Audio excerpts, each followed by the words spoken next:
성도 여러분, 하나님께서 오늘날 모든 사람들, 그들을 다 한자리에 모으시는 그 날에 여러분, 예수님 믿고 구원받는 사람, 또 끝까지 하나님을 부인한 사람, 모든 사람들이 모여서 모든 사람이 주 앞에 무릎 꿇겠다라고 말씀을 하고 계십니다. 모든 사람이 주 앞에 무릎을 꿇겠다라고 말씀을 하십니다.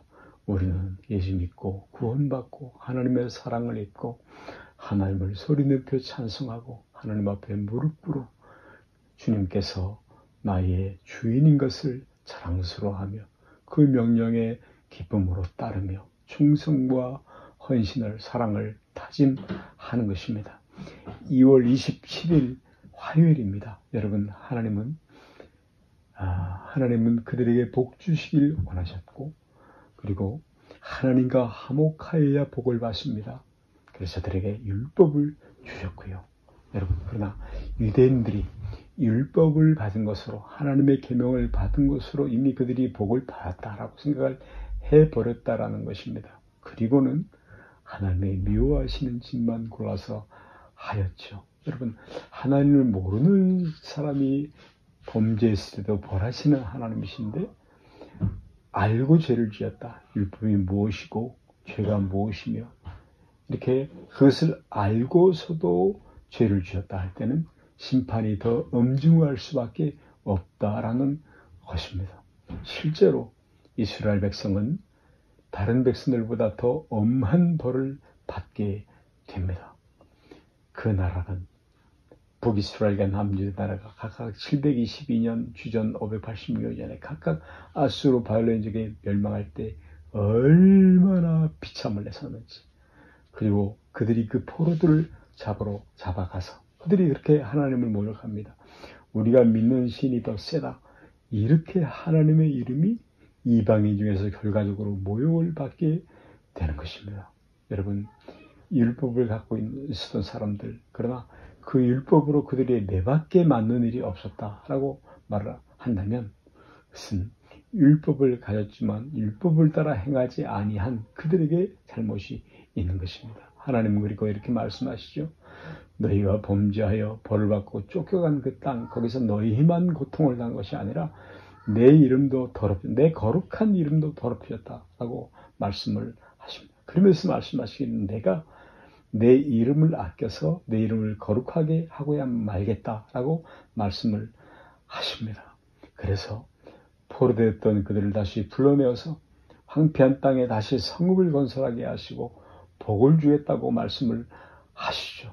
여러분, 그것은 바로 너희 때문이 아니라 하는 말씀하시기를 내 이름을 위해서다, 나를 위해서다라고 말씀을 하고 있는 것입니다. 여러분, 이스라엘 백성이 벌받음과 그리고 다시 하나님과 화목함, 그 속에서 말씀하고 있는 것은 그것이 그들의 어떤 조건 때문이 아니라 하나님의 은혜로, 하나님의 우리를 구하시려는 그 열심, 그 선제적 사랑, 그 은혜로 말미암아 이루어졌다라는 것이 성경 전체의 결론입니다. 구약 성경의 전체 결론입니다. 여러분, 유대인은 그런데 뭐라고 말합니까? 그 후에도 말하기를 내 이름을 멸시하는 제사장들아, 나 만군의 여호와가 너에게 이르기를 아들은 그 아비를 종은 그 주인을 공경하나니 내가 아버지일 때 나를 공경함이 어디있냐, 내가 주인일지 나를 두려움이 어디있냐 하나 너희는 이르기를 우리가 어떻게 주 이름을 멸시하였나이까 하나.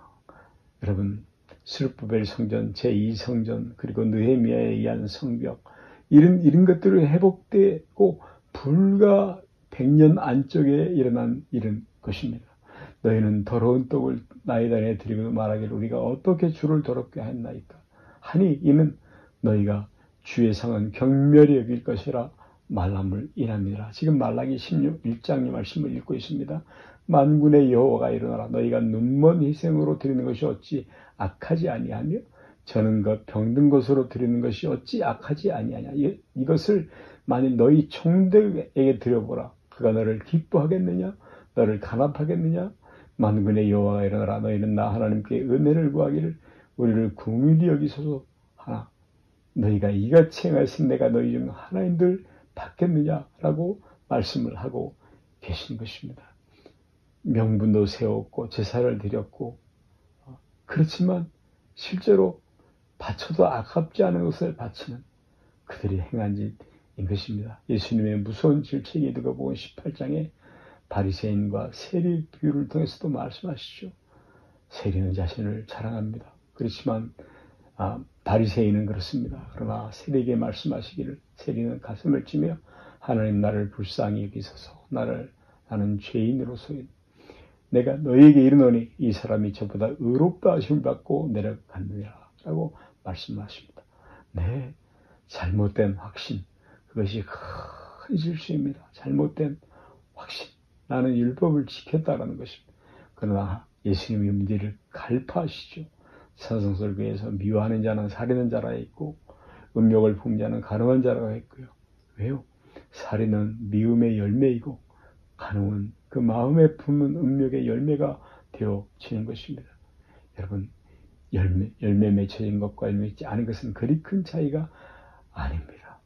여러분이 세리는 최소한 하나님 앞에 도움을 구한 죄인인 것을 알고 회개를 하고 있는데 바리새인은 자기는 나는 구원 얻을 대상이 아니다 라고 말을 했다는 것입니다.